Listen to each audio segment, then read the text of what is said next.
Isaiah 14. The Lord will have compassion on Jacob once again.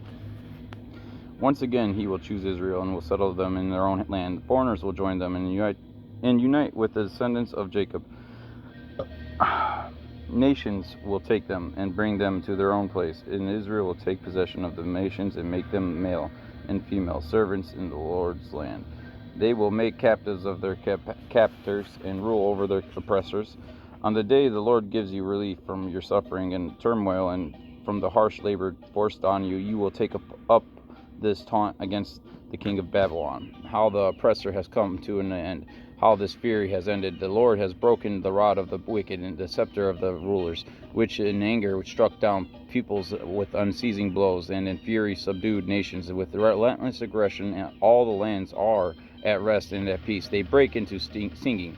Even the junipers and the cedars of Lebanon glow over you and say, now that you have been laid low, and no one comes in to cut us down. The realm of the dead below is all at the stir to meet you at your coming. It rouses the spirit of the departed to greet you. All those who were leaders in the world, it makes them rise from their thrones. All those who were kings over the nations, they will all respond. They will say to you, you also have become weak as we are. You have become like us. All your pomp have been brought down to the grave. Along with the noise of your harps, maggots are spread out beneath you, and worms cover you. How you have fallen from heaven, morning star, son of the dawn. You have been cast down to the earth. You who once laid low the nations, you said in your heart, I will ascend into the heavens. I will raise my throne above the stars of God. I will sit enthroned on the mount of assembly, on the utmost heights of Mount Zephon. I will ascend above the tops of the clouds. I will make myself like the Most High. But you are brought down to the realm of the dead, and to the depths of the pit. Those who see you stare at you. They ponder your fate. Is this the man who shook the earth and made kingdoms tremble? The man who made the world a wilderness, overthrow the cities, and who would not let us, kept us go home? All the kings of nations lie in a state, each in his own tomb. But you are cast out of your tomb like a rejected branch. You are covered with the slain, with those pierced by the sword, those who descend to the stones of the pit like a corpse trampled underfoot. You will not join them in burial, for you have destroyed your land and killed your people. Let the offspring of the wicked never be mentioned again. Prepare a place of slaughter his children for the sins of their ancestors. They are not to rise and inherit the land and cover the earth with their cities. I will rise up against them, declare the Lord Almighty. I will wipe out Babylon's name, and survivors of her offspring and descendants declare the Lord. I will turn her into a place for owls and into swampland. I will sweep her with a broom of destruction, declare the Lord Almighty. I needed a song keep going. I didn't want a commercial, so excuse the interruption. The Lord Almighty has sworn, surely as I have planned, so it will be, as I have purposed, so it will happen. I will crush the Assyrian in my land, on my mountains I will trample him down. His yoke will be taken from my people, and his burden removed from their shoulders.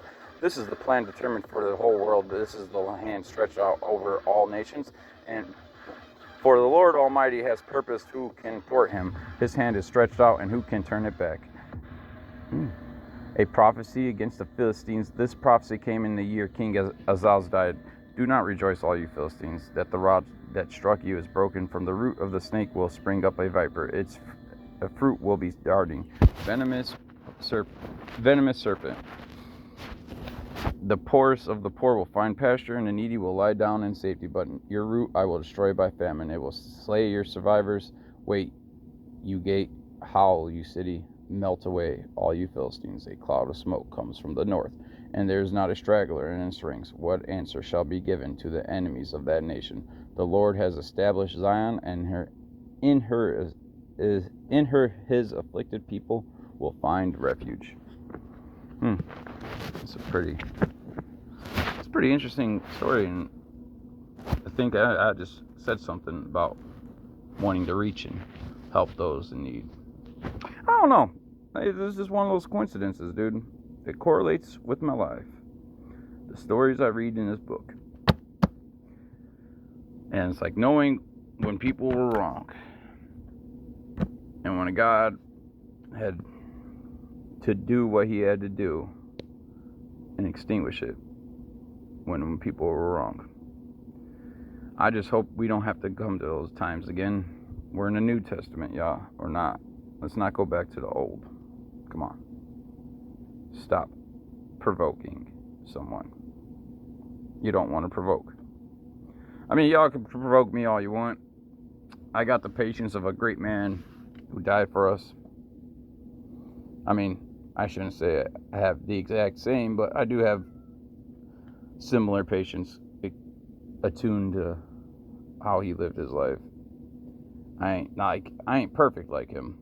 I only strive to be. I know I'll never be, but I could only hope to be. At least I'll be able to meet perfection one day. And anytime I perform a perfected craft, I always give glory to him, because you know what? Like it or not, the man is the one behind my wheel. You don't have to accept it. You don't have to believe it. Just don't be mad at it. Like certain reasons, like why this ring is on that finger. It's pretty interesting too, 'cause she would say I was always possessed and all that. And it's like clearly she was the one. And so I'm like, you know what? I should get some kind of way to signify that I'm divorced from evil. Well, better than the Eye of Sauron. His ring. Yep. Probably have to destroy this one day, you know? Get a better one. Actually, really better way to reference it or refer to it. Get it annulled, because it never really meant anything. I just tried doing something for children when I can't have my own. And I failed them. More so failed their mother, saving her from the fiery pits of hell in which she is damned to descend upon, even though I could wish, I could only hope to pray to see her ascend instead. She'll make her own decisions, just like you will. I'm just one, like, yo, there's some good water over there. You know, if you want. I got a pretty good one of the most trusted brands of good water to drink here, too. Natural spring water. This comes from Maine, doesn't it? I believe it does. I heard Maine has some of the best tasting water. Let's see where this one's from. Oh, it looks like Pennsylvania. See the PA. Maine water is pretty good, though. Just try it. It's said to be the best and cleanest and healthiest in the world. What do you know? Just another agricultural, geological super trait that the superpower has hold of.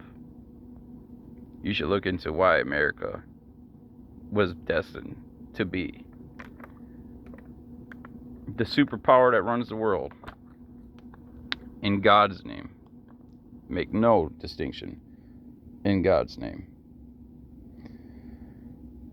Let's just not force people to do what we know is right. Let them come to the conclusion themselves. Far be it from us to be the ones to put two in the head behind the shed because the horse decided it didn't want to drink. I don't want to be the one carrying that horse to the water to be like, look, it's drinking the water while leaking red water. I do impersonations, and I just really don't care if you get offended by it, because it's, well, I've come from all kinds of walks of life, and I got my own little tism going on, so I've risen around in it. People get hurt. It's just words, man.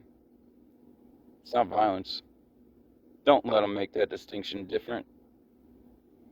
It is what it is. Do what it do. One thing I know, I'll always be true. How about you?